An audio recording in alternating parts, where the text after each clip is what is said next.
Jon Taffer is a bar genius, and for some reason, people decide to question his methods. That's not a smart idea. So today in this video, we're going to show you a couple times where Jon Taffer schooled his clients. Sit back, relax, and enjoy. How they pick the bars to be on bar rescue. Landing a spot on the reality TV show where someone is willing to spend their money to save your failing business seems like a pretty sweet deal. The actual task of getting on the show is pretty straightforward. You simply fill out an application just like if you're trying for a coveted busy boy spot at your local watering hole. Of course, that's just one way. Bar Rescue has another method by narrowing down geographic areas.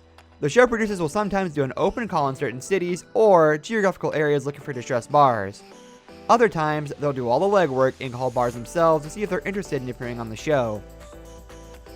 Bar Rescue's Jon Taffer ran the Troubadour. The famed Troubadour in West Hollywood is an American institution.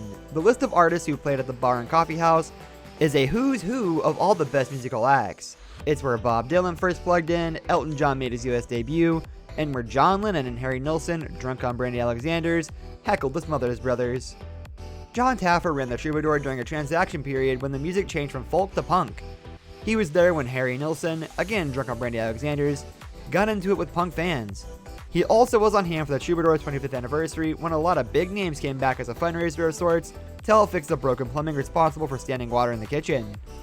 Taffer's resume is quite extensive, managing bars and coffee shops on both coasts before opening his own bar in 1989, so he can walk the walk to an extent. Everyone hates Jon Taffer of Bar Rescue, but for someone with an impressive CV like Taffer, there are a lot of people ticked at him. And it's not just your average Joe who doesn't like a brash New Yorker who yells a lot.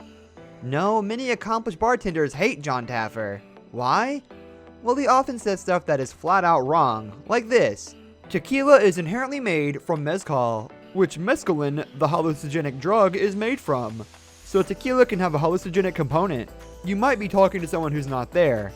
In the real world, tequila and mescaline come from plants with similar names, but those plants are in very different families. It might be an easy mistake to make for a layperson, but someone like Taffer should know better. And that's not the only questionable thing he said. You know how to cure a hangover? Don't drink too much. Given the price of time machines, that'll be tough when you're on your fourth screwdriver. That reminds me, the screwdriver, the drink Taffer said every bartender should know how to make, it's orange juice and vodka. The alcohol equivalent of Gordon Ramsay saying every chef should know how to make a PB&J. Deep insights. Bar Rescue has been accused of fakery. If you don't already know this show is fake, then I have a bridge to sell you. But hey, you don't have to watch one whole episode of the show to find out it's fake. People who have been on the show will save you the time and just tell you, like Nina Wyatt of Schaefer's Bar and Grill, who said the crew fed them lines. She isn't the only one throwing on accusations. Owner Ryan Berg said, "During my first interview, I was asked how much money we are losing each month. My exact words to the producer were, 'What would you like me to say?'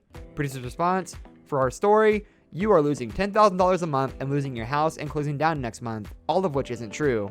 Yikes. Pirates Tavern said just about the same thing. It was basically coerced and staged to be an opening act for a re-rescue. I was told to bring in several changes of clothes to make it appear that filming covered several days. As usual, they brought in a bunch of extras to fill the house, and we were told what to say and with whom to speak. Too many bars are saying they're fed lines, and too many camera angles are just right, and too many lines are really, really bad delivered for this to be anything but set up at the least. Bar Rescue's Jon Taffer has ties to the NFL Sunday Ticket. Bar Rescue's Jon Taffer ran a very successful sports bar. You can say, is the first time where his expertise came into play. Executive with ComStat approached Taffer about an idea they had. Would out-of-market NFL games play well in sports bars? Taffer dove into the project and wrote up a market analysis on how much bars could afford to pay to carry non- and local NFL games and what the impact would be on their business. Bar Rescue's shooting schedule is intense. Once a bar does agree to appear on the show, things move pretty quickly. Taffer and crew take 5 days to complete their bar rescue. That includes Taffer evaluating the actual bar being redone and scouting competing bars. Each day is about a 12-hour shoot, with the second day being the crazy one. That's where he yells at the bar owners and tells them what a horrible job they're doing. According to a Reddit post written by someone claiming to be a bar rescue producer, hidden cameras are placed before the full crew arrives, and the normal pre-production shooting takes place then as well. By day 5, the bar is back open with a remodel, and that's that. That's all we have for today's video. Thank you so much for watching. If you enjoyed, please leave a like on the video and subscribe for more content like this in the future. See you later, guys.